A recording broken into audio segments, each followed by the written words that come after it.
সকালবেলা দেখো দেখো দেখো এই যে কর্তা মশাই কি করছে দেখো, ডিম পাউরুটি করছে আর ওদিকে চা বসিয়েছে। হ্যাঁ, আমি ওদিকে ভিডিও করছিলাম আর এবারে আমার খাবারের জোগাড় হচ্ছে, দেখতে পাচ্ছ। Welcome back to my channel. আশা করছি তোমরা সবাই খুব ভালো আছো আর আমিও খুব ভালো আছি। সকালবেলা আজকের একবার উঠে ছেলের জন্য ভাত ঠাত করে দিয়েছিলাম, তারপরে আবার একটুখানি স্ন্যাপ নিচ্ছিলাম, তারপরে ঘুম থেকে উঠে ভিডিও একটা পোস্ট করলাম, প্রথমে আমার ব্লগটা, তারপরে ব্লগ দেখার পরে চলে এলো ভিডিও। আর সেই ভিডিও দেখে আমি আর থাকতে পারিনি, দেন ভিডিও করে পটাশ করে ছেড়ে দিয়েছি। এদিকে আমি ভিডিও করছি, এদিকে দেখি কর্তামশাই মোটামুটি এসে পড়ে চা আর আমার জন্য ডিম টোস্ট বসিয়ে দিয়েছে। মানে ভাবো, একেই বলে কপালের নাম গোপাল, বুঝেছো? শুধু হিংসে করলে হবে? এই কপালের জন্য এই শর্মা যা কষ্ট করেছে, যে পরিমাণ খেটেছে, সে কি তোমরা জানো? জানো না। পরিশ্রম, সেই লেভেলের পরিশ্রম, তবে না বরের ভালোবাসা এই লেভেলের পেতে পারো। তখন পাচ্ছি, তোমাদের হিংসে হচ্ছে কেন? হিংসুটে সব। যাই হোক, চলো এখন চাটা আর ওটা আগে খেয়ে নিই, তারপর আবার আসছি। দেখো দেখো, শুধু দেখো, উপরে গোলমরিচ বিন্নুন ছড়িয়ে দিয়েছে। ওয়াও, এর মধ্যে আমি একটু সস নেব, দারুণ খেতে হবে। দেখো সসময় করে দিয়েছি, কি ভালো লাগছে। Yummy yummy yummy yummy yummy. এই দেখো গরম গরম চাও চলে এসেছে। বাবা, আমার দেখেছো নাকের উপর কপাল নয়, আমার কোথায় কপাল, কপালের নাম গোপাল। এই দেখো চাও চলে এসেছে। তো আজকের একদম আত্মার তৃপ্তি করে চা ঠা খেয়ে তারপরে অন্য পাচ্ছ আমি আজ কার মুখ দেখে উঠেছি। সকাল সকাল টিফিন চা সব রেডি মুখের ধারে। এই কেউ করে দিলে খেতে যে কি আরাম, তোমাদেরকে কি বলবো। তো যাই হোক, এখন মোটামুটি খেয়ে নি, তারপর বিমলদা দেখো মাছ দিতে চাইছে না। বিমলদাকে আমি থানায় ভর্তি করবো। দেখো কি করবো বলো। ওই দেখো শোল মাছটা দেখাও। ওই দেখো ওই একটা শোল আর একটা শোল, দুটো শোল মিলিয়ে 1 কিলো, সেটা নিয়ে আবার বড় বড় কথা। এই দেখো দুটো শোল মাছ আর রুই মাছটা দেখি কত হয়। এটা কত আর ওটা কত?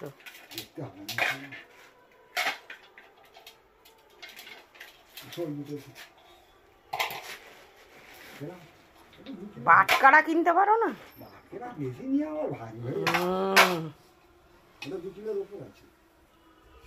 আর নিচেরটা না না লাইল্যান্ডে কেন না, না না না না তোমাকে দেবো না। ও আচ্ছা, এটা 1 কিলো 750 টাকা, 2 কিলোই হবে। 1 কিলো 750 টাকা, 2 কিলোই হবে। ঠিক আছে দেখছি, দুটোই 2 কিলো করে। দাঁড়াও দেখে আনি কোনটা নেবে। ঠিক আছে, হ্যাঁ সেই তুমি সব লস রেখে দিয়েছো। না লস না, কতটা খেয়ে দিব। 200 টাকা বলো।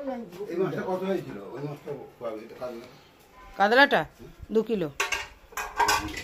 দেখো মাছগুলো নিয়ে এসেছি, এখন এগুলোকে সব ভালো করে ধুয়ে ফ্রেশ করে তারপরে রাখবো। একটা এক্সট্রা কাজ, একসাথে এতগুলো মাছ কেন নিয়েছি, হাউমাউ হচ্ছে, কিন্তু এতগুলো মাছ না নিলে সব কটা ভালো মাছ লাগছিল তাই নিয়ে নিলাম। ওটা শঙ্কর মাছ, এটা একদম ভালো সুন্দর ফ্রেশ রুই, আর ওটা হচ্ছে শোল মাছ। তো চলো এখন ধুয়ে ফেলি। সব মাছগুলো ধুয়ে ফেললাম। এখানে শোল মাছ, এখানে দেখো রুই মাছ, এখানে শঙ্কর মাছ। শঙ্কর মাছটা পুরো খাসির মাংসের মতো খেতে, ঝাল করে খেতে হয়। আর এই রুই মাছটা বেশ টাটকা, বড় বড় পিস হয়েছে। আর এদিকে দেখো শোল মাছটা খুব একটা বড় নয়, দুটো মিলিয়ে 1 কিলো, কিন্তু তবু খেতে ভালো হবে। এই মোটামুটি মাছ কেনা হয়ে গেল। সিম্পল রান্না। এদিকে দেখো ডিম সিদ্ধ বসিয়েছি, রাতে ডিমের ঝোল। আর এদিকে দেখো মাছ ভাজা, টকের ডাল হবে, ডাল সিদ্ধ বসিয়ে দিয়েছিল কর্তামশাই, ডাল হয়ে গেছে। আর এইদিকে দেখো বেগুন আর তিতগঙ্গা ফুল এই দিয়ে, মানে তেতো টক ডাল আর মাছ ভাজা, আর ডিমটা রাত্রিরের জন্য। মোটামুটি এদিকটা রেডি হয়ে গেছে, এবার আমি রান্নাটা করে নিই। আর এই যে মুন্নিদের ভাত, দুধ জাল দিয়ে দিয়েছি। এদিকে আমাদের ভাত হয়ে গেছে, আর এখানে একটু চিকেন আছে, ব্যাস মোটামুটি এই। আমটা ভাজা হয়ে গেছে নুন হলুদ দিয়ে। আর ডালটা ঢেলে দিলাম, শুকনো লঙ্কা আর তোমার সর্ষে ফোড়ন দিয়ে আমটাকে ভেজে নিয়েছি নুন হলুদ দিয়ে, আর তারপরে ডালটা দিয়ে দিলাম।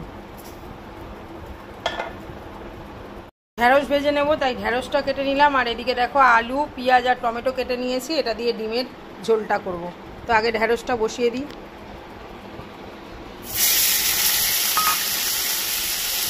আলুটা ভাজতে বসিয়ে দিয়েছি, আর এদিকে ডিম, মোটামুটি ডিমের তরকারিটা করে নিই। এই যে ভাত, ঢ্যাঁড়স ভাজা, এদিকে ডাল, এদিকে তিতো, এদিকে টকের ডাল, সব রয়ে গেছে। সব মিলিয়ে ঝুলিয়ে খেয়ে নিয়ে নেব, তাহলে আর নষ্ট হয় না। আর বাসন কোসন দেখো এখানে সব রেডি করেছি, আর ওখানে কিছু বাসন মাজা হয়ে গেছে, আর ওদিকে তরকারি হচ্ছে। আর এদিকে আমার মুন্নু সোনা শুয়ে পড়ে আছে, আর মুন্নু সোনার ডিম এই যে বিছানার চাদরটা পাল্টে দিলাম। ঘামের একটা গন্ধ হয় না, তোমাদেরকে বারবার বলি, ওই জন্য আমি বিছানার চাদরটা পাল্টে দিলাম। দেখো এদিকটা দেখো পরিষ্কার করে নিয়েছি, এদিকেও পরিষ্কার করে নিয়েছি। এ দেখো সব রয়েছে। এই যে আমার মা শুয়ে পড়ে আছে, এই বিছানাও পরিষ্কার। শুয়ে শুয়ে ভিডিও করছিলাম অনেকটা, এইটাও পরিষ্কার। আর কতগুলো জামা, তবে আজকে কাচবো না। এই যে ঝোল ফুটে গেছে, চাপা দিয়ে দিলাম, আর এদিকে তেল বসিয়ে দিলাম, মাছটা ভাজবো। দুটো ডিম সিদ্ধ তুলে রেখেছি, আমার কর্তামশাই ঝোলের ডিম খাবে না। এখন ডিমের ঝোলটা দেখানো হয়নি, এই দেখো ডিমের ঝোলটা। আর দুধটা এখনও তোলা হয়নি, কারণ হচ্ছে এখনও গরম আছে। আর এদিকে দেখো আজকের বেদানা নিয়ে বসেছি, এটা কিন্তু ডালিম নয়, দেখেছো সাদা সাদা টাইপের, এটা হচ্ছে বেদানা। ভাতের পর এটা খাবো, এখন খাওয়া দাওয়া কমপ্লিট হয়ে গেছে, এখন এটা খাবো। মানে কিছু টামা আমাকে খেতেই হবে। তো আজকের আর আচার ফাচার নয়, আজকের বেদানাটা খাই। বেদানাটা খেয়ে তারপরে স্নান করতে যাবো, স্নান ফান করে এসে ভিডিও করবো। আজকের তো দুটো ভিডিও পরপর দিয়ে দিয়েছি, মানে একটা আমার ব্লগ আর একটা ভিডিও বড় চ্যানেলদের নিয়ে। তারপর আসছি টিনু বড় চ্যানেল, ওদের নিয়ে আবার ভিডিও করতে। এখন বেদানাটা মোনালিসা আমাকে বলেছে আমার শাড়ির ভিডিওগুলো শো করতে, মানে শাড়ি দেখাতে, ঠিক আছে, আমার কালেকশান। আমার যদিও এরকম একটা ভিডিও করা ছিল শাড়ির ভিডিও, কি কি শাড়ি আছে, তবু এখন তো অনেক নতুন সংযোজন হয়েছে। তো আমি পার্ট 1, পার্ট 2, পার্ট 3 করে করব, কারণ হচ্ছে তাঁতের শাড়ি আলাদা, সিল্কের শাড়ি আলাদা, একটু ভালো শাড়ি আলাদা, এরকম করে করে করব। দেখি কবে করতে পারি। আর আমাকে তোমার হচ্ছে তানিয়া ভিডিওতে জিজ্ঞেস করেছে রাইস কুকারের ব্যাপারে, তো অত তো কমেন্টে লেখা যায় না। তো আমার রাইস কুকারটা প্রেস্টিজের, যখন আমি কিনেছিলাম তখন ওটা 2600 টাকা দাম নিয়েছিল। বেশ সুন্দর, মানে কুকারের কাজও করে প্লাস হটপটের কাজও করে, পুরো থার্মোকল দিয়ে ওই ব্যাপারটা ভিতরে করা আছে, তার উপরে একটা মোটা আস্তরণ, তার জন্য ভাতটা রান্নাও করা যায় প্লাস ওর মধ্যে গরমও থাকে, যদিও আমি হটপটে ঢেলে নিই। আচ্ছা, এবার রাইস কুকারে ভাত নর্মালি চাল জল মেপে, মানে যত কৌটো চাল তত কৌটো, মানে ডবল কৌটো জল দিয়ে রাইস কুকারে বসাতে হয়, তাহলে একেবারে ঝুরঝুরে ভাত হয়ে যায়। ফ্যান গালানো হয় না, ফ্যান ওর মধ্যেই আর কি বলবো, লেগে যায় ভাতের গায়ে, শুকনো হয়ে যায়। তো নিচে একটা জালি দেওয়া আছে, এক্সেস তোমার ফ্যান নিচে পড়ে যায়, আর উপরে একটা চুপড়ি দেওয়া ছিল, যেটা আমার এখন একটু ভেঙে গেছে, তার উপরে আর কি সবজি সিদ্ধ করতে পারো, আলু ডিম সবজি যাই বলো। তো আমি আগে সেরকমভাবেই করতাম, কিন্তু বেশি রাইস কুকারের ভাত খেলে কী হয়, মোটা হয়ে যায়, ফ্যান আর ভাত একসাথে থাকে বলে। তার জন্য আমি তখন থেকে রাইস কুকারে জল না মেপে চাল দিয়ে আমি ভাত করি, যাতে আমি হচ্ছে তোমার ফ্যানটা গালিয়ে নিতে পারি। যেহেতু আমার কাছে একটা ওই ঝাঁঝি টাইপের আছে, যেটাতে আমি ফ্যান ঝাড়িয়ে নিতে পারি, আমি ফ্যান গালাতে পারি না, আমার হাতে ভাব লাগে, তার জন্য ওর মধ্যে ঢেলে দিই, ঠিক আছে। তাই জল বেশি নিলে কোনো সমস্যা নেই, কোনো মাপ নেই। আর উপরে যে ঢাকা, সেটাও দেওয়ার দরকার নেই, উপরে খুলে রেখেও রান্না করা যায়, আবার ওটা ঢেকে দিকেও রান্না করা যায়, এমনি ভাতের মতোই ভাত হবে আর কি, যেরকম হাঁড়িতে হয় ওরকমই ডেচকিতে হবে। তো রাইস কুকারে হলে কি, ওই রাইস কুকারের মধ্যে বসিয়ে দিতে হবে, এই যা তফাৎ। যাই হোক, এটা ওর জিজ্ঞাসা ছিল তাই জানালাম। প্রেস্টিজের। আর আমি একটু ব্র্যান্ডেড জিনিস কিনতে ভালোবাসি, মানে এইসব জিনিস, কারণ যাতে টিকাও হয়। এই রাইস কুকারটা কিন্তু আমার বেশ অনেক দিনের। আর আমার একটা প্রেশার কুকার টাইপ দেখিয়েছিলাম, সেটাও আমার 2500 টাকার উপরে, সেটাও কিন্তু প্রেস্টিজেরই। তো সরি, হকিংস, প্রেস্টিজ এইসবই আমি ইউজ করি এইসব জিনিসে। তো যাই হোক, এটুকুই বলার ছিল। আবার আসছি, এখন খেয়ে নিই। দেখো বেদানাটা পুরো সারিয়ে নিয়েছি, আর দেখেছো কীরকম সাদা সাদা? এটা ডালিম নয়, এটা বেদানা, এটা বেশি উপকার, দেখেছো? থার্ড ভিডিওটাও ছেড়ে দিলাম, আর একটা ভিডিও করেছি, করে এখন এডিটিংয়ে বসিয়েছি, করে এদিকের কিছু ফুটেজ নেওয়া হয়নি ব্লগের, শুধু এই করেছি। আর এদিকে মানে কি বলবো, চা খেয়ে কর্তামশাই বেরিয়ে গেছে, আর আমিও চা খেয়েছি। এই কাপগুলো এখানেই পড়ে আছি, দাঁড়াও দেখাচ্ছি। চায়ের কাপ পড়ে আছে, আর আমি এখন আটাটা বের করে দিলাম। আটাটা ফ্রিজে ছিল, আর মুন্নিদের ভাতটাও ফ্রিজে ছিল, বের করলাম, আর দুধটাও বের করে রাখলাম। আর এখানে তো ডিমের কারিটা রয়েছে। বাসন উপর করে দিয়েছিলাম, কিন্তু এখন গোছানো হয়নি। আর এদিকে দেখো চা করেছিলাম, চায়ের এটা আছে। বাবা না আসলে আবার চা করব, খাওয়া হবে। আর এখানে জলের বোতল খালি আছে, আর ওদিকে কাজগুলো করি। আর কিছু জামা কাপড় এখানে মানে শুকনো অবস্থায় রয়েছে, ওইগুলোকে আর কি পরে ভেজাবো। এখন আর ব্লগিং করলে কি বলতো, সবসময় তোমাকে হাতে করে নিয়ে ফোন নিয়ে চলতে পারলে ভালো, তাহলে তুমি সারাদিন যা যা কাজ করছো অনেক ফুটেজ তোলা যায়। কিন্তু সেটা তো হয় না, আমরা ভিডিও করতে করতে অনেক সময় ভুলে যাই যে এটা করতে ওই করতে। তারপরে বাড়িতে একজন এলেন, অ্যাকচুয়ালি আমার পিস্তত দাদা বৌদি এসেছিল ওদের ছেলের পৈতে নিমন্ত্রণ করতে, শুক্রবার দিন যাব পৈতে রাত্রিবেলা, তো সেটা হলো। তো এইসব হলো, কিন্তু সেগুলো তো আর ওরমভাবে ওদের সামনে ক্যামেরা করা যায় না, তো এই ব্যাপার। যাই হোক, এখন রাখছি, এখন মুন্নিটাকে নিয়ে একটু বাইরে বেরোই, আর তারপরে আবার আসছি। এখনও বাবু আসেনি, প্রায় 7:30 বেলে নিলাম, চাটু বসিয়ে দিয়েছি, রুটি করে নেব। আর এদিকে দেখো কাপগুলো ধুয়ে নিয়েছি, আর এদিকে জল ভরে নিয়েছি। আর ওইখানে দেখো আমি চাটা করে রেখেছি, ঠিক আছে। আর এখানে মাছ টাছ বের করে রেখেছি, তোমার হচ্ছে বরফটা গলানোর জন্যে।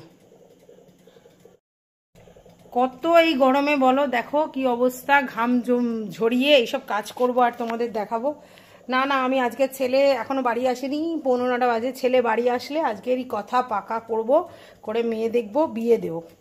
কারণ বিয়ে না দিলে তো কেচ্চা কাহিনী কার সাথে করব? ছেলের সাথে আর বড়ের সাথে বেশি কেচ্চা কাহিনী করা যাবে না।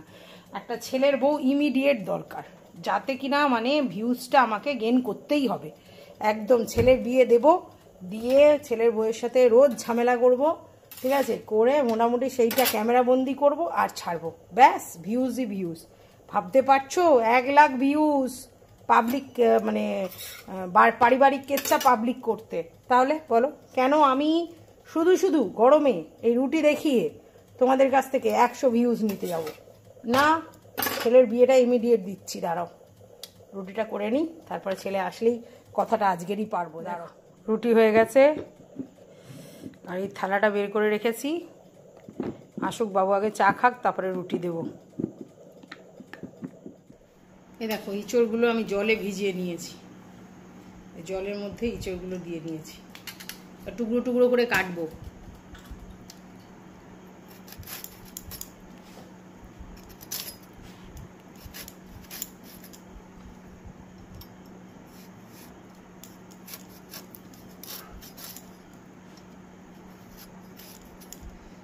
এটা কাটতে হবে, আর এইখানটা এই জায়গাটা কাটতে হবে।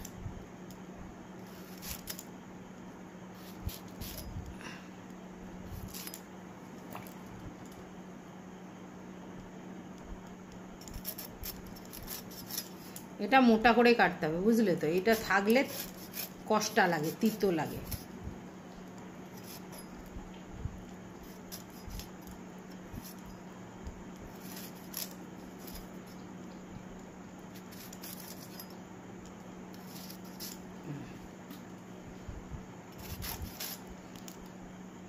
ইঁচড়টা কেটে রাখলে কি বলতো, রান্না করতে সবজিপাতি সব কেটে নিলাম। এই দেখো ইঁচড় কেটে নিয়েছি, আলু, এদিকে পটল, এদিকে টক ডালের জন্য আম, এদিকে বেগুন, এদিকে তিতগঙ্গা ফুল। কালকের করব পটল দিয়ে আলু দিয়ে চিংড়ি মাছ দিয়ে তরকারি, ইঁচড় চিংড়ি, আর টক ডাল, আর এই তিতো এগুলো তো করবো। আর মাছ, শঙ্কর মাছ নিয়েছি, ওটা ঝাল করবো। রুটি আর ডিমের কারি, এটা বাবুর, আর আমার এই ডিমের কারি, রুটিটা নিয়ে নেবো। আর এই দেখো আমাদের মুন্নু সোনা, বাইরে যাবি? দেখো, দেখেছো বাইরে যার জন্য বসে আছে। কখন আমাদের খাওয়া হবে আর কখন ওকে নিয়ে যাব। ওর খাওয়া হয়ে গেছে। 11টা বাজতে 5 মিনিট, সব কাজ শেষ হয়েছে। দেখো পুরো আমার অবস্থা। একটু মুখে জল দিয়েছি। আর কি কি কাজ শেষ হলো একটু দেখিয়ে নিই, এরপর হচ্ছে গুড নাইট করে দেবো তোমাদেরকে। চলো। মুছে পরিষ্কার করে দিয়েছি, জল ভরে নিয়েছি, এখানে পাপুসটা ঠিক করেছি, এখানেও করেছি। এদিকে দেখো কিছু বাসন মেজে নিয়েছি, কিছু বাসন এখানে রেখে দিয়েছি। আর এইদিকে দেখো টেবিল পরিষ্কার। এই দেখো এই লাচ্চাটা একজন দিয়েছে খাওয়ার জন্য, খেতে কিন্তু খুব সুন্দর লাগে লাচ্চা। তোমরা খেয়েছো? আমি জানি তোমরা খেয়েছো, হেভি খেতে। আর এদিকে সব গুছিয়ে টুছিয়ে নিয়েছি। মুন্নিকে অনেক তাড়াতাড়ি খাইয়ে দিয়েছি, মুন্নিকে খাওয়ানো হয়ে গেছে। তারপর হচ্ছে তোমার আমরা খেয়েছি, সব কিছুই হয়ে গেছে। আর মুন্নিকে বাইরেও নিয়ে গেছি। আর এই বিছানা সমস্ত গোছানো হয়ে গেছিলো পরিষ্কার পরিচ্ছন্ন করে। এখানে বসবো একটু পরে। আর এখন এই ঘরটাও দেখিয়ে নিই। দরজা জানলা সব বন্ধ করে দিয়েছি, অন্ধকার। এই যে সব বন্ধ টন্ধ করে দিয়েছি। আর এইখানে শুধু পর্দাটা ফেলে দেবো। আর এই জলটা কখন ভরে সেটা করব। পর্দাটা